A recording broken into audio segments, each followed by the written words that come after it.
We're back with Real Talk with Marcus. I'm your host Alex. In today's news, we take a look at the Asian markets.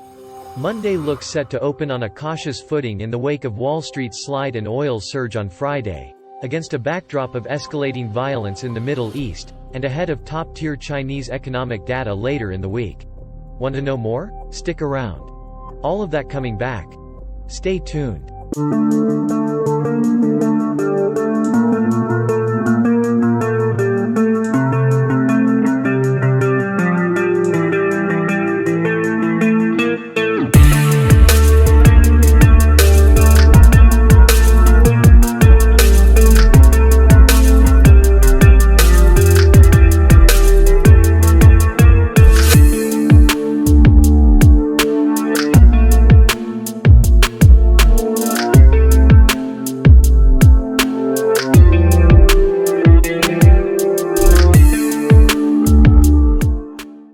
In terms of the Asian economic calendar, on Monday investors have Japanese industrial production, Indonesian trade and Indian wholesale price inflation figures on their plate, while on Thursday the central banks of South Korea and Indonesia deliver their latest policy decisions and outlooks.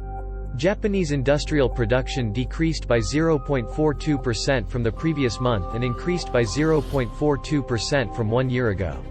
But the most important day could be Wednesday, when Chinese unemployment, industrial production, retail sales and business investment figures for September will be released, along with third-quarter GDP.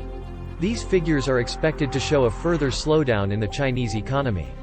Any signs of weakness in the data could lead to increased market volatility. Investors will be watching these figures closely. GDP is the biggie. Everyone knows the continent's largest economy has not emerged from the COVID lockdown restrictions anywhere near as strongly as most observers had expected. This has led to a fall in consumer spending and a general slowdown in economic activity. This has put pressure on the government to take action to stimulate the economy and create jobs. The property sector's travails, threat of deflation, soaring youth unemployment, foreign outflows from Chinese stocks and bonds, and the exchange rate slide to a 16-year low are well documented. The weakened economy has also led to a decrease in consumer spending, leading to a further contraction in businesses. This has caused the government to implement a series of stimulus measures to stabilize the economy. How much damage will all that do to China's growth in Q3? Economists polled expect growth to rebound on a quarterly basis to 1.0% from 0.8% in the April-June period, but to slow on a year-on-year basis to 4.4% from 6.3% in Q2. The slowdown is mainly due to the contraction in consumer spending, which decreased 0.7% in Q2. The economists also predict that the GDP will grow by 1.9% in the second half of the year. Many private sector forecasters in recent months have slashed their outlook for this year and next. The numbers on Wednesday will go a long way to determining whether Beijing's official 2023 goal of around 5% GDP growth will be met. If the growth target is missed, it could lead to more measures to stimulate the economy, such as tax cuts or increased government spending. This could put pressure on the government's finances and could lead to further economic uncertainty. On the political front, Russian President Vladimir Putin and Chinese President Xi Jinping meet this week. Putin will attend the Belt and Road Forum in Beijing on October 17–18, his first trip outside the former Soviet Union since the International Criminal Court issued a warrant for him in March over the deportation of children from Ukraine. The two countries are expected to discuss a variety of issues, including economic cooperation, the Ukraine conflict, and climate change. The two leaders will also likely discuss the future of global governance. On the market front, there was a mixed performance last week, with sentiment dominated by twists and turns in U.S. Treasuries and Fed rate expectations against the backdrop of tension and uncertainty surrounding events in the Middle East.